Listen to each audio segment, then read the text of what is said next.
Hebrews 6:3. Let's grow up if God is willing.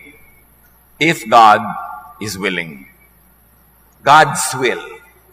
What is God's will? Thank you, Father, that your will is perfect. And thank you that it is your will for us to be blessed. Turuan niyo po kami, Panginoon, ngayon na pakaunawain ang ibig sabihin ng kalooban ninyo para hindi lang namin ito malaman, makilala, kundi masunod. Enable us, O Lord, to grasp the height of your wisdom. At nawa ang karunungan niyo ang siya magpalaya, magpaliwanag sa aming isip. Be our preacher, our teacher. Kayo lang po ang mangaral, turuan niyo po kami. We ask in the name of your Son, Jesus. Madalas naaabuso yung salitang God's will. Madalas very carelessly madidinig mo how it is used and misused. But usually, what people call God's will could actually be wish ko lang. Yung alam mo, God's will na pautangin mo ko. Alam mo, God's will na magamit ko ang bahay mo. God's will na ikaw maglibre pala sa aking birthday. Yung God's will na magkaroon ko ng advantage. At yon ay yung pala, wish ko lang. Andalas, nadidinig mo yan. Kumisa naman, God's will could actually really be guni-guni. Akala lang niya. Alam mo, God's will talaga na magkita tayo ngayong araw na ito. Bakit? Anong mapapala kung nagkita tayo? Ikaw siguro meron. Pero God's will. Could actually, sometimes this word God's will is pakonsuelo de bobo. To make one feel good about something he never wanted.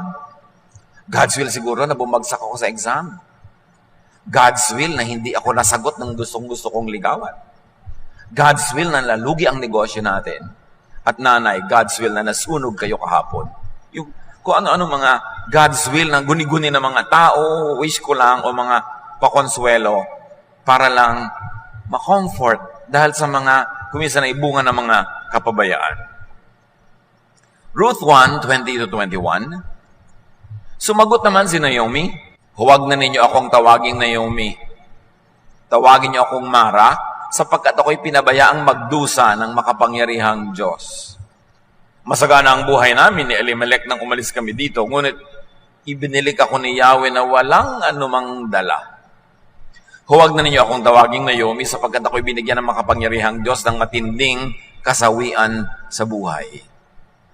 Ito, ang binabanggit natin, na ano ba yan? Wish ko lang, guni-guni o pakonsuelo de bobo. Talaga? Pinlano ng Diyos na pahirapan si Naomi. Papahirapan ko nga siya, sabi ng Diyos. Paghihirapin ko nga siya.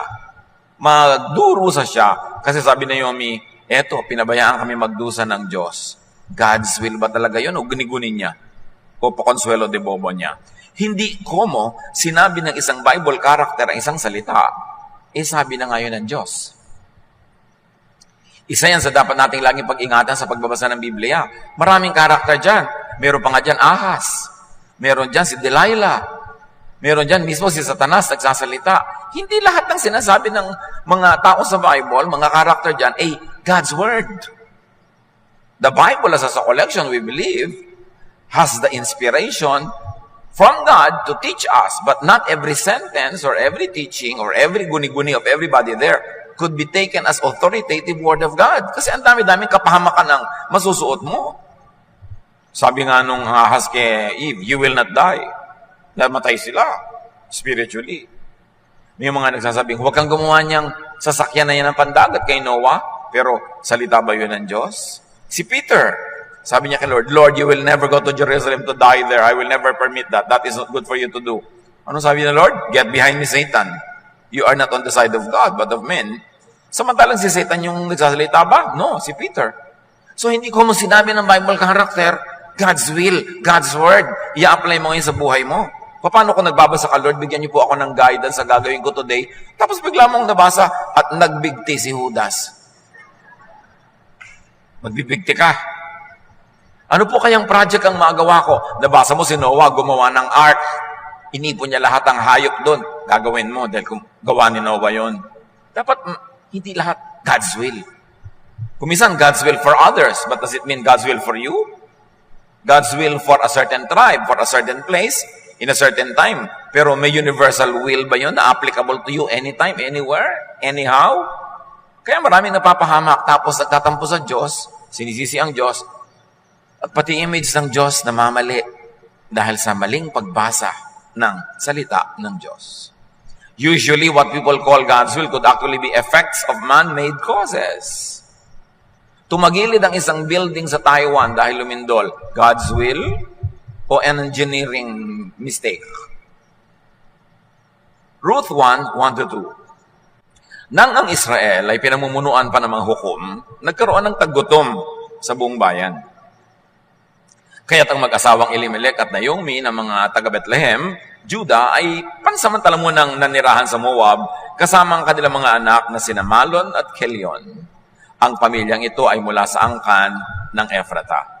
You see, kaya napunta sila Naomi doon sa kabilang lugar, umiwas sila sa tagutom sa sarili nilang bayan. Kaya lang nawili sila, hindi na sila umalis doon at doon sila inabutan ng mga dilubyo. Kaya sinabi ni Naomi, ayan, pinabayaan ako ng Diyos na magdusa. Kung bumalik-balik man sila na maaga-aga sa sarili nilang bayan, malamang na iba ang takbo ng mga pangyayari. So yun nangyari sa kanila, cause and effect. Ano ang kinalaman ng cause and effect sa God's will? Pupuntahan natin yan maya-maya.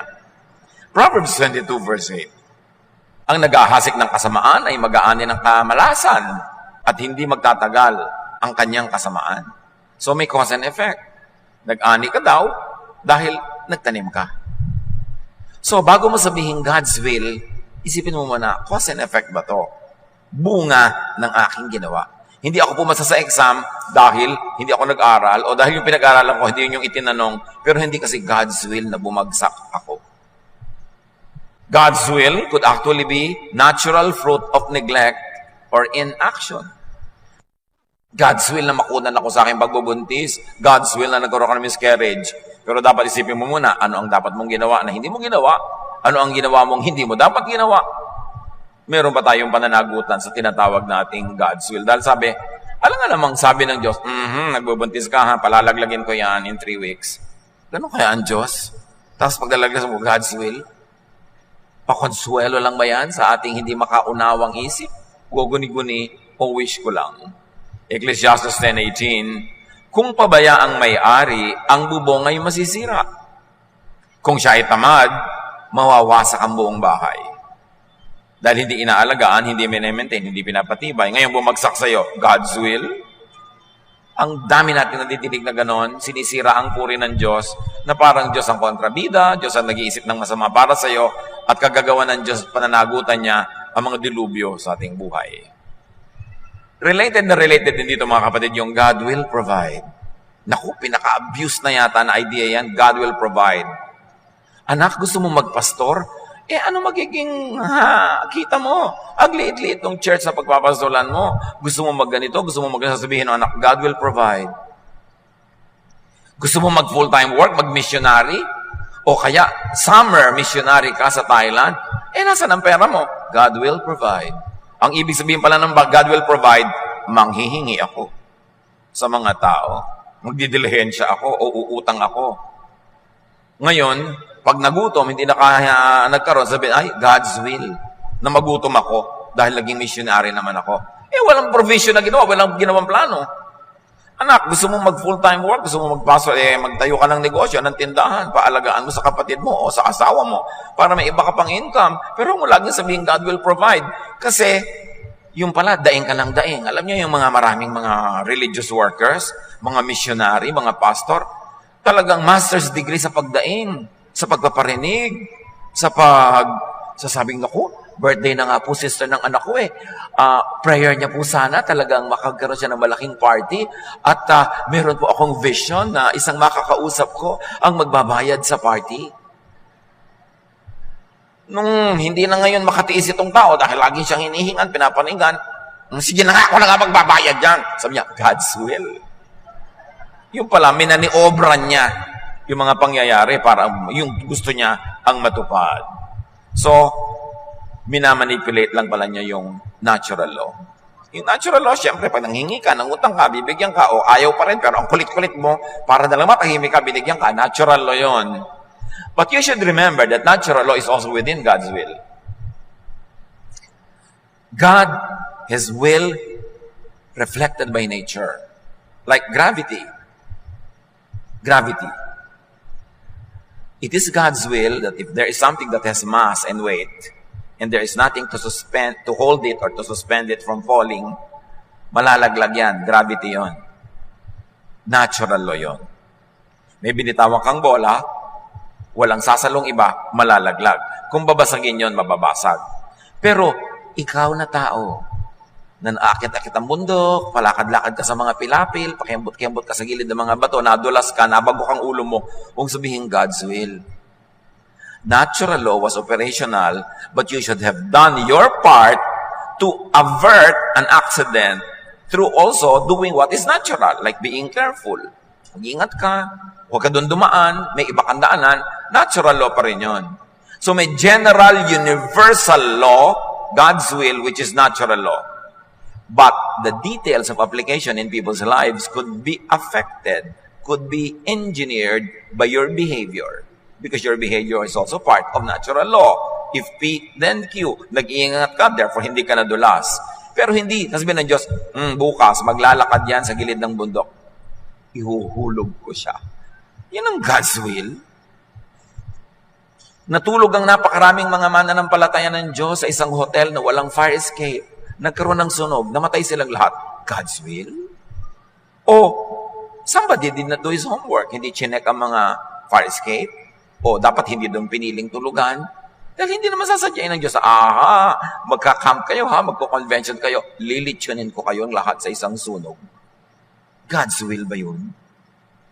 Remember, there's a big God's will expressed in natural law. But the detail of how it applies to you could be engineered by your carefulness, by your skill. And sometimes, even despite your skill, nangyari pa rin yun na tinatawag ni Solomon na bad luck. Sabi niya, time and chance happens to all. Nag-practice ka, hindi ka pa rin pumasa. Magaling ka, hindi ka pa rin nanalo. Minalas ka. Yun ang sinasabi ni Solomon doon. Time and chance happens to all. But exception yon. Generally, what you plant is what you harvest. Actually, what people call God's will could be effects of natural law, as we have been saying all along. Why? God is the creator of nature. Talagang may gravity. Pagka ang isang eroplano bumagsak, hindi pinlano ng Diyos sa pabagsakin yon. May mga engineer siguro na hindi ginawa ang trabaho nila o humarap sila sa isang napakalaking turbulence, hindi na kaya ng mekanismo ng eroplano, bumagsak sila. Pero hindi paplanuhin ng Diyos na pabagsakin sila. God is the author of natural law. And that natural law is impersonal. Merong mga tao na, naku, pagsakay sa eroplano, nakita, ay pastor, safe na po ako, nandito pala kayo. Talaga? Wala bang pastor na nakaka-plane crash? Pagkakasabay ka sa isang barko, ay, naku, hindi po tayo lulubog, nandito si pastor. Ang dami ng pastor na nalunod. So, kasi may natural law. And it is impersonal. Hindi i-accept ng Diyos yung isang barko dahil lang may Kristiyano doon na isa. Ang dami-dami nang nagtataka, bakit naman po yung tatay ko, missionary, yung nanay ko, maka-Diyos, bakit naman na-aksidente pa siya? Bakit pinayagan nyo ng Diyos? May natural law, There are physical laws. Pag may collision, may madadamage yun. Yung nanay mo, nasa kaharap-harapan ng basya, ang napipi. Kung nasa likod siya, kung may mga nasa likod, hindi napipi. Kasi may natural law. So, hindi ka lang aasa sa general natural law of God, i-apply mo pa rin sa detail ng buhay mo, yung karunungan mo, yung pag-iingat mo, still applying natural law para yung desired result mo ang mangyari. Nahuhulog ka dahil sa gravity, pero God's will yon generally, but God does not specifically plan that you will fall. You only happen to be in a part of a building probably that would collapse, kaya ka na ganun. Pinaghahalo natin yung general, impersonal natural law of God with our personal intelligence and skill para ma-maximize yung pag-iwas sa panganib at ma-maximize yung posibilidad ng pagtatagumpay. Hindi isususpend ng Diyos ang law of nature dahil lang nandun ka. Kung sakasakali mang mangyari yun, yun ang tinatawag nating himala. At yung himala, the suspension of natural law to give you a favorable footing, that is the exemption rather than the rule. Huwag laging maghanap ng himala. Obey natural law, use natural intelligence, do what is practical and correct. Because faith, if it has no works, is dead. Natural law, may sakit ka, kailangan mo ng gamot. Yung iba, magdadasal lang po ako, hindi po ako inom ng gamot para ako gumaling. Himala ang hinahanap mo, kapatid. Pero if you want to operate within God's will, which is expressed in natural law, medicate. Do what is proper.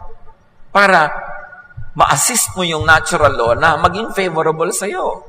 Bakit naman po yung nanay ko talaga hindi nag-uminom ng gamot, gumaling siya, himala yun. Pero hindi pwedeng i-claim at i-apply sa lahat ng tao. Kasi prerogative na ng Diyos yan kung sino paghihimalaan at sino ang i-applyan ng natural law.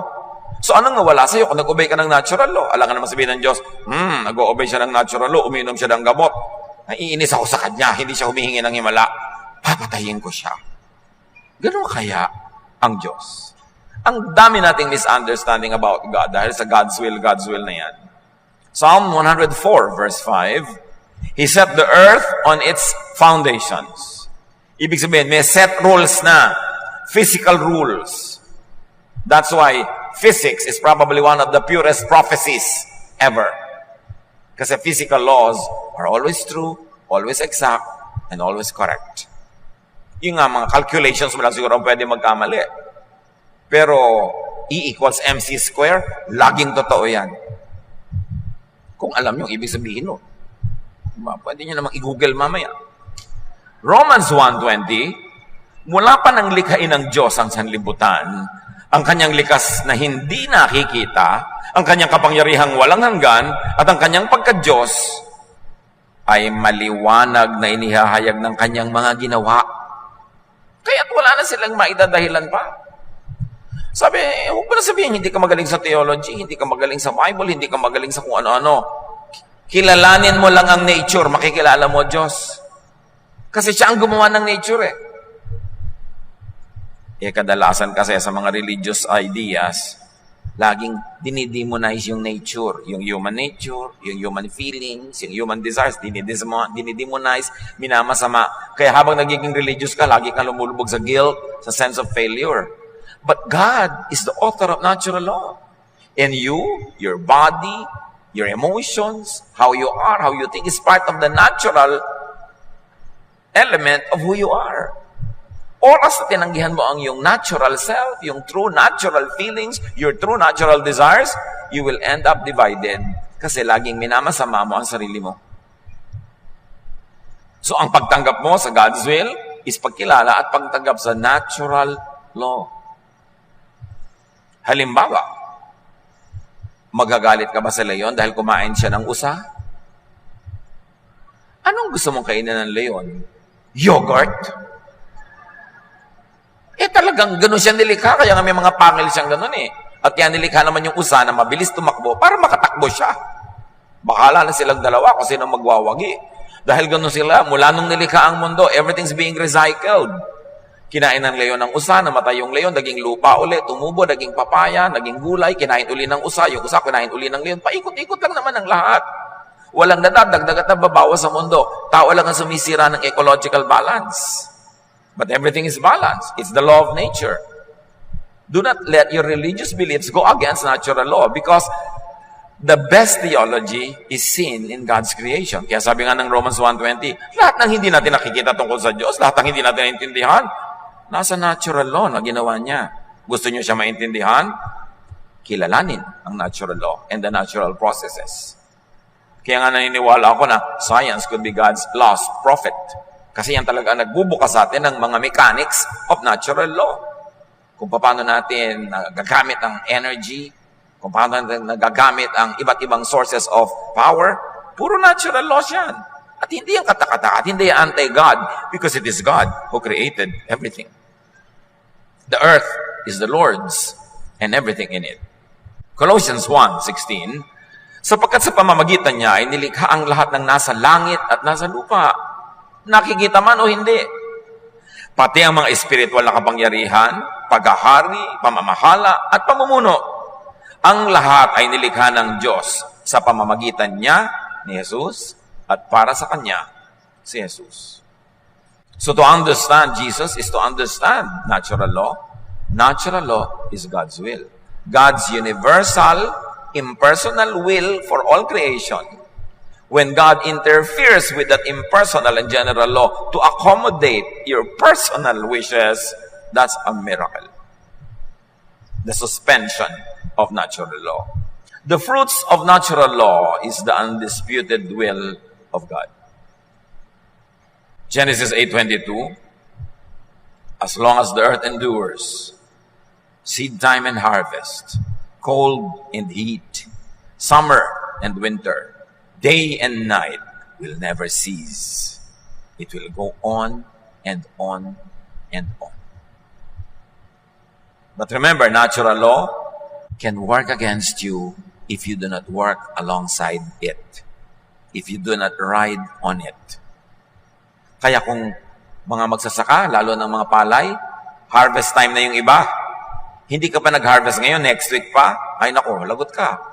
Kasi oras na naubos yung mga palay ng kapitbahay mo, yung mga dagang kumakain nun, wala nang ibang kakainin, kundi yung sayong natira. Lahat pupunta sa bukid mo, ubos ang palay mo. Kaya may time for everything. Hindi pwede sabihin, Lord, di po ba anak niyo ako? Di po ba naglilingkod ako sa inyo? Next week na po ako mag-harvest ng palay. Pigilin niyo po ang lahat ng daga. Natural law, nagugutom yung daga. Natural law, nandun yung palay mo. Sa palagay nyo, naturally, what will happen? Hindi yung palay mo kakainin. Huwag niyo paghimalain ng Diyos kung pwede namang sumunod na lang kayo in an ordinary way. I-respect niyo yung natural law. Tag-ulan, alam mong babaha sa mga gilid ng ilog, kahit gaano kakabanal, aanurin ka doon. Kailangan kang umalis doon. Hindi yung inanod ka sa mga God's will. God's will, yes, in a general sense that nature will cause a flood to happen, and anything that the flood can carry together with it will be carried, no matter if it includes you. So, general will pa rin ng Diyos, pero hindi pinlano ng Diyos na pagbaha, ipapaanod ko tong si Ana, o si Santos, o si ganito, kasi nandun ka. Luke 12:54-55, sinabi rin ni Jesus sa mga tao, kapag nakita ninyong kumakapalang ulap sa kanluran, sinasabi ninyo agad na uulan. At ganoon nga ang nangyayari. At kung umiihip ang hangin mula sa katimugan, ay sinasabi ninyong iinit. At nagkakaganon nga. So, sino ang tao na mabibless? Yung nakakaunawa ng natural law, which is God's will. Sasabay doon, sasakay doon, gagalang doon. Iaayon niya ang mga ginagawa niya according to that natural law, siyang mabibless. Jeremiah 8:7. Naalalaman ng ibong palipat-lipat ng tirahan, ng bato-bato, ng langay-langayan at ng tagak, kung kailan sila dapat lumipat at kung kailan dapat magbalik. Ngunit kayo na aking bayan, hindi nyo nalalaman ng aking kautusan na dapat nyo sundin. Sabi ng propeta, migratory birds know when to leave, when to immigrate, when to emigrate, when to come back. Mabuti pa yung mga ibon. Alam nila ang mga signs of the times, ginagawa nila para hindi sila mapahamak. Kayo, aral pa kayo ng aral, dasal kayo ng dasal. Ang titigas ng ulo nyo, hindi nyo sundin ang aking kalooban. Pagkatapos gusto nyo, mabless. So talagang merong cause and effect. Sinasabi sa geometry, if P, then Q. Meron talagang ganun. Matthew 24:32-33, unawain ninyo ang aral mula sa puno ng igos. Sabi ni Jesus, this is about the fig tree. Kapag ang mga sanga nito ay umuusbong at nagkakadahon na, alam niyong malapit na ang tag-araw. Gayon din naman, kapag nakita niyo ang lahat ng ito, malalaman ninyong malapit na siyang dumating. Halos naririto na. So, ang pagkakakilala natin sa nature, nagtuturo sa atin ng proper behavior in response to it, at ganun din in our spiritual life. There are spiritual signs that we should be sensitive to, that we should read correctly so we can act accordingly. So plant and harvest on time, sometimes plant and harvest in time for great effects. Yung binagyo na, nagtanim naman sa tamang oras, yun ang Tinatawag ni Solomon na minalas. Hindi lahat ganon. Kasi kung lahat ng nagsasaka, nagtatanim ay minamalas, edi wala na dapat natin ang agriculturist or farmer. Nagsusurvive din naman. Kahit na ngayong taon na ito, hindi nag-harvest ng maganda, may mga darating na panahon, makaka-recover din. Kasi exceptional lang yung ginawa mo. Lahat ang tama, sinunod mo ang calendar, tapos hindi pa rin nagtagumpay. Exception yun. And that will not always happen because that is an aberration of nature. That is an abnormality that will not always prevail. So, importante mga kapatid, you isolate the general cause and effect in nature, which is the general will of God. I-isolate nyo dun sa particular na nangyayari sa mga tao dahil hindi nila sinunod yung law o kahit sinunod nila, kung minsan, yung tinatawag na they have a streak of bad luck. Ganun lang yon. Importante maintindihan natin that God will not personally choose to make you fall. God will not personally choose you to fail. Yung sabi ni Naomi, ayan, binayaan ng Diyos sa kami magdusa. Hindi naman gano'n ang Diyos eh. God's will for us is that we will all flourish, be fruitful, be happy, be generally all right. But things happen. So in our lives, cognizant of and respectful of God's will, plant to harvest. Don't plant, and you don't harvest. Galatians 6, 7, and 9, kung ano ang itinanim ng tao, yun din ang kanyang aanihin. Pagdating ng takdang panahon, tayo ay aani kung di tayo susuko. So never give up. You fail once, you fail twice, you fail thrice, nakakota ka na, wala nang natirang failure. Tapos doon ka pa ngayon susuko, naubos mo na ngayon lahat ng chances mo to fail, doon ka pa susuko. Kaya anong sabi ng sweepstakes nung araw? Ang nagwawagi ay di umaayaw, at ang umaayaw ay di nagwawagi. Siguro meron pa rito sa inyong umabot niyan, yung tagumpay ticket. No? So, talaga ang umaayaw ay di nagwawagi. Sige nang sige. Kasi, matutumbok mo rin yan. Don't be a quitter. At sabi, plant, wind, and harvest a whirlwind. Hosea 8:7, naghahasik sila ng hangin, ipo-ipo ang kanilang aanihin. And this is so wonderful. Think of it, brothers and sisters. Laging ginagamit sa Bible yung example ng pagtatanim. Gumawa ka daw ng mabuti, aani ka ng mabuti. Kung anong tanim mo, pinangani mo. Ang totoo, hindi naman yun totoo. Yung ang tanim mo, yun ang ani mo. Look, magtatanim ka ng isang buto ng atis. Let's say tumubo, lumaki, namunga. Ang aanihin mo ba, isang buto rin? No. Sangkatermang atis at sangdamakmak na buto ng atis. So, totoo, inaani mo ang yung tanim, pero may multiplication na nangyayari.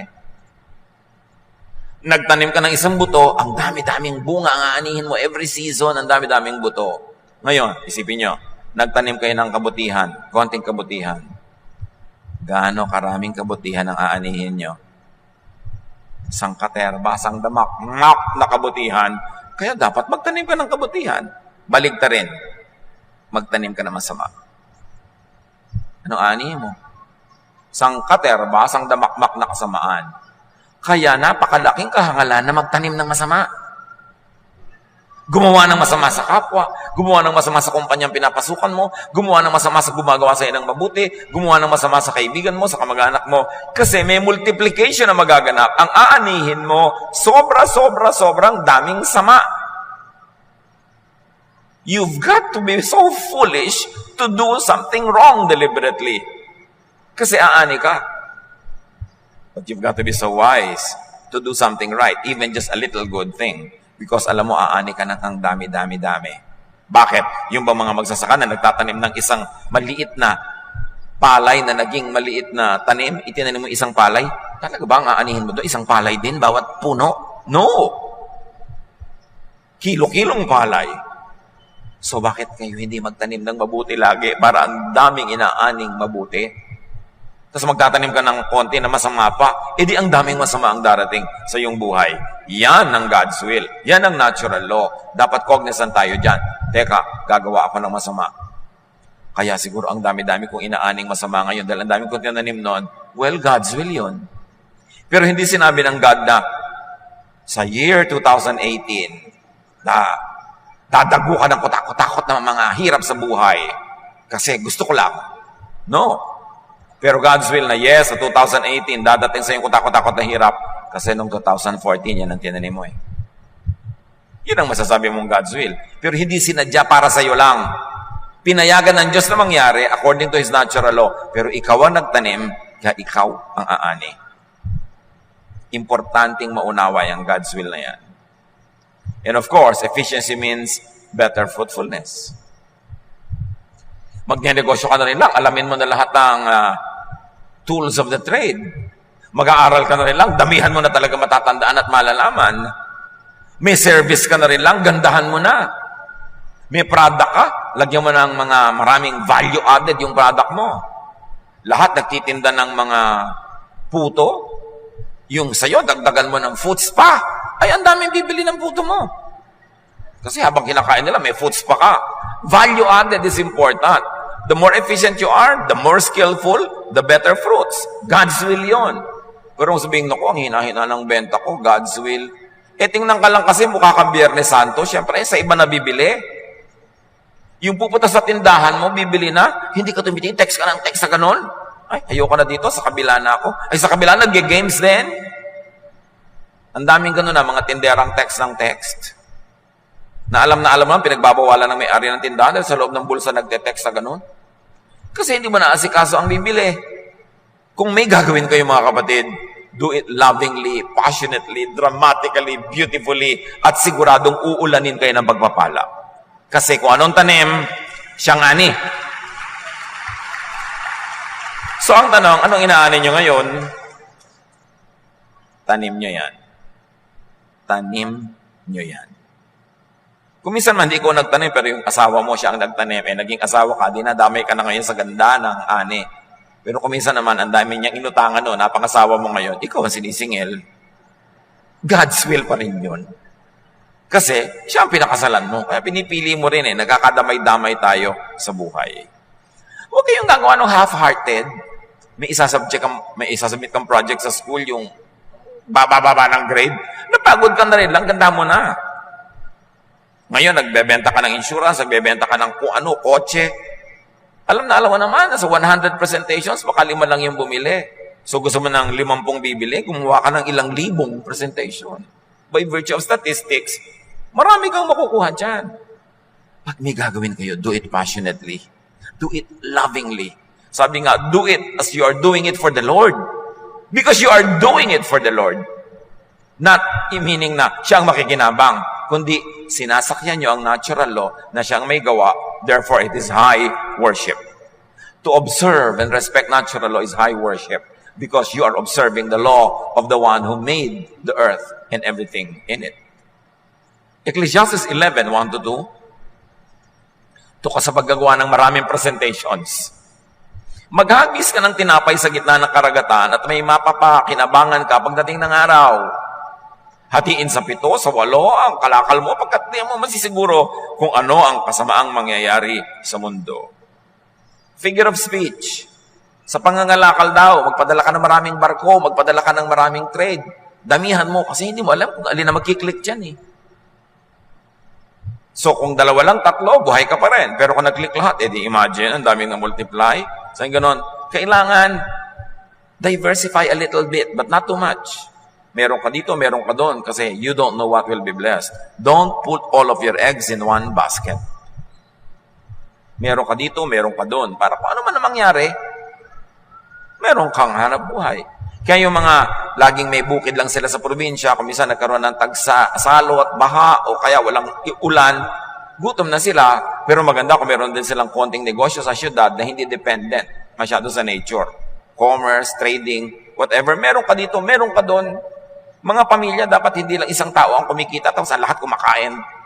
Para ba, kung namatay yun, nagkasakit yun, di gutom na kayo lahat. Dapat maraming income na pinanggagalingan. Yung sasabing, throw your bread, cast your bread upon the waters. Invest in this, invest in that. You don't know which one will flourish. That is natural law. Ecclesiastes 11:6. Sa umaga, inihahasik mo ang iyong binhi. Hindi ka tumitigil sa paggawa hanggang gabi. sapagkat di mo tiyak kung alin ang magbibigay sa iyo ng tagumpay. O kaya'y umaasa kang lahat ay iyong papakinabangan. Nagtanim ka na, pagkatanim mo, may iba ka pang ginagawa. Yung parang Lady of Proverbs 31. Nagkakalakal, nagpo-produce, may ginagawa. Kasi hindi mo naman alam kung alin magkiklik. Paano ko nag-click lahat? Di ang saya ng buhay. Sumakay sa general and universal natural law and will of God, pagkatapos, umasa, manalangin na yung personal effect nito sa buhay mo ay maging kapakinabang sa iyo. Ecclesiastes 11, 3-4. Kapag ang ulap ay maitim na di makaya ang hangin, nagiging ulan itong bumubuho sa daigdig. Kung saan nakahapay ang punong kahoy, ay doon ito mabubuwal. Ang naghihintay sa pagtigil ng hangin, ay di kailanman makapaghahasik ng kanyang binhi. At ang nag-aalala sa patak ng ulan, ay di makakapag-ani. Pag daw sobra ka matatakotin, ayaw mo mag-risk, ayaw mo magtanim dahil baka bumagyo, baka ayaw mo man mamuhunan, baka ka malugi, ayaw mong sumubok sa isang trabaho dahil baka ka mabigo, wala nga mangyayari sa buhay mo. Hindi lahat ng pagtatanim ay may ani, pero ang lahat ng hindi pagtatanim, tiyak na walang ani. Kaya tanim ka ng tanim, and you calculate your risks, you minimize your risk, but you take the risk nevertheless. Because the general law of nature is that nagtanim ka, aani ka. God's will means natural law. Cause and effect. More personally, God's will could mean the result of doing what can be done. Hindi mo lang iaasa sa natural law, you will engineer natural law. Like the rivers are being engineered through dams, the wind is being engineered through wind power. May engineering na nangyayari. Hindi yan interference with God's will. Yan ay pag-unawa ng God's will at pagsakay dito to your advantage. But sometimes also, tulad ng sinasabi minalas o sinuwerte ni Solomon, God's will could be the result in spite of what you do. Nag-aral ka naman, hindi ka pumasa. Permissive will. Kasi hindi mo lang natsyempohan. Ipinagdasal mo pero hindi nagtagumpay, bihira yon, pero nangyayari talaga yan. Huwag ka magtaka, huwag ka magtampo, just keep trying. Dahil sabi nga, cast your bread upon many waters. Pagkatanim mo ng isa, may gagawin ka pang iba. Ecclesiastes 9:11. Sabi ng Solomon na pinakamatalinong tao sa lahat. Ito pa ang isang bagay na napansin ko sa mundong ito. Ang mabilis ay di siyang laging nananalo sa takbuhan. Ni ang malakas ay laging nagwawagi sa digmaan. Ang matatalino ay di laging nakakasumpong ng kanyang mga kailangan. At di lahat ng marunong ay yumayaman. Napapansin ko rin na di lahat ng mga may kakayahan ay nagtatagumpay. Lahat ay dinaratnan ng malas. Ecclesiastes 9:11. So kung minalas ka lang ngayon, hindi ka pinagkakaisahan ng Diyos Ama at Diyos Anak at Diyos Espiritu Santo. Pagka hindi ka nagtagumpay, hindi ka tinitikis ng Diyos, nagkataon. Merong hindi tumugma sa ginagawa mo at sa natural law. Subukan mo uli. Pag ang dami mo ng failure, nakakota ka na, wala nang naubos, success na lang ang natira. Kaya dapat binubuo mo ang loob mo, tinitibayan mo ang loob mo, huwag kang susuko. But don't ever misuse the idea of God's will as an excuse for failure or sloppiness. Do not misuse God's will to malign the character of God. And do not misuse God's will as an all-purpose veil for ignorance. Know what you need to know. Operate within scientific knowledge, which is really godly knowledge. Maximize your chances of success. And then praise God that all things work together for your good. Know the basic universal will and operate with it and within it for your fullest and greatest personal blessing. God's will is so important to understand. God's will always prevail. So operate your life within God's will by knowing what God's will really is. Dear Lord, thank you that your will for us is that we will be fruitful and happy and peaceful, joyful and abundant. Salamat, Panginoon, ang kalooban nyo. That no eyes have seen, no ears have heard what you have prepared for those who love you. Teach us, Lord, to always be encouraged and empowered by that reality. And also teach us to respect nature, to respect the law of nature, to increase our knowledge, and then be wise in the process so that we can make the most out of life. Pagbulay-bulayan natin mga kapatid ang lahat ng ito, kung paano i-apply sa ating mga buhay-buhay. Lord, continue to speak with your people in a very personal way. Give each one a very personal application of your teaching today.